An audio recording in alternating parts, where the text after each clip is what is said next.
Hello, Premier League is back and it is your match preview. Everton versus Leeds United at Ellen Road on Monday night.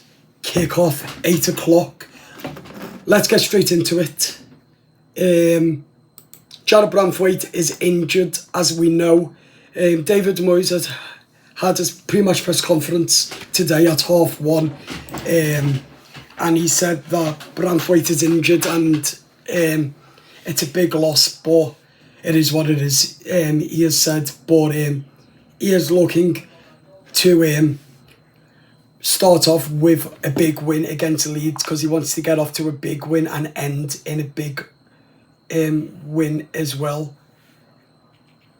Let us know your thoughts in the comments. Are you looking forward to the game? Because I certainly am.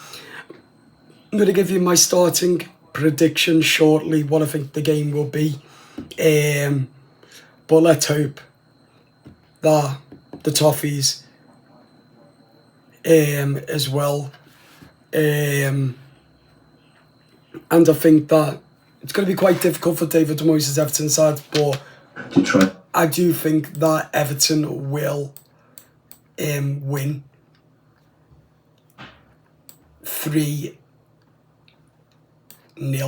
I've gone with to the Toffees. It's going to be quite difficult. Yeah, we know that's not going to be an easy ride, but I do think the Toffees will win. Here's David Moyes. A preview our game against Leeds United, and we'll start off with Vinny from Sky.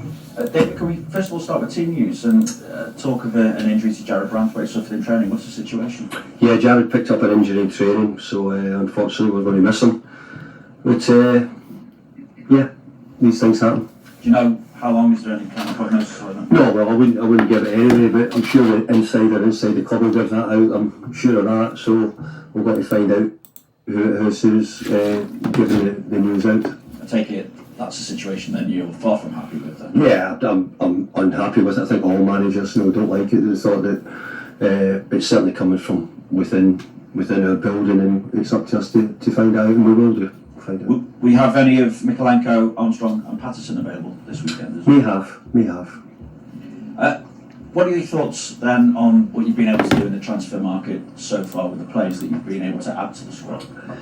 Well, we're pleased with the players we've added to the squad, but I'm not pleased because I think I still need more, and we're needing greater numbers, and we want to continue adding to what we have. We're short in certain areas, we're okay in other departments, but look, we've got some good business done, but I would like to have it more if possible. For what you have been able to do, I'm thinking obviously the most recent is Jack Grealish coming in.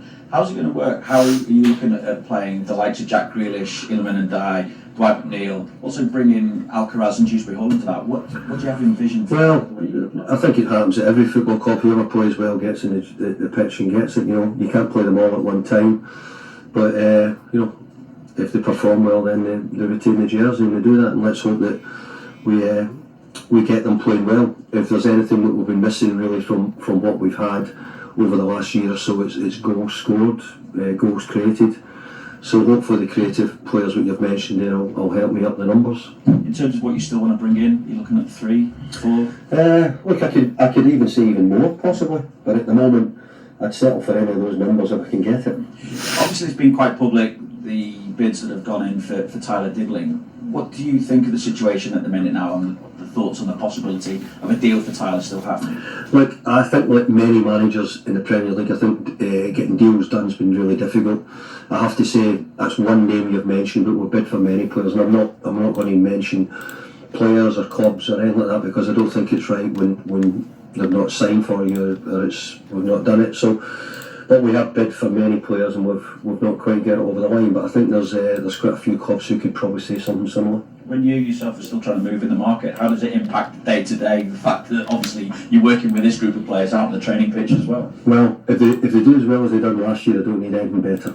It's just that our numbers, we had so many players on loan, we let 1 or 2 players go, so our numbers have dwindled.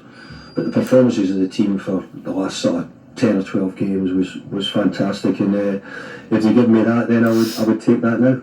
How do you view this challenge then? Your opening game of the season going to the road? Well, tough game. I mean, It's a brilliant stadium. It's got a brilliant support.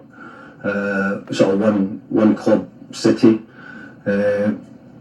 It's been a fabulous football club for a long time. I think we're all thrilled to see them back in the Premier League because of what they offer, mainly because of their support when they have at Leeds United.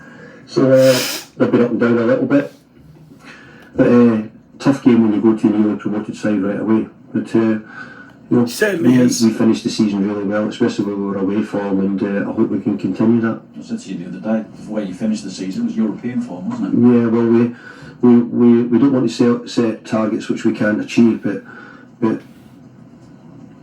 I want to put it right. I want us to start challenging the top end of the league rather than having to deal with the bottom end of the league. And going to Ellen Road, the chance maybe to see Jack Harrison again. How was that decision to ultimately not keep him on as a permanent signing?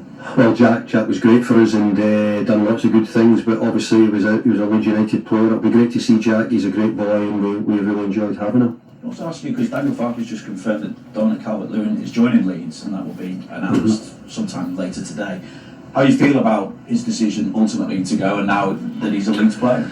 Oh, well, I'm pleased for Don because you know, I've had a really good relationship with him, and you know, I didn't really get a chance deeply to work with him. We picked up the injury. I think it was at Brighton we picked up the injury, and we only really got him back in the last day. So I think I probably had about one game or two games with Don. But we just found the financial just too much at the time, and we chose to move on. So. Right, we're going to leave it there. Subscribe to the YouTube channel. Hope that you've enjoyed it. Let us know your thoughts and your predictions. I say 3-0 up the Toffees. Arrival through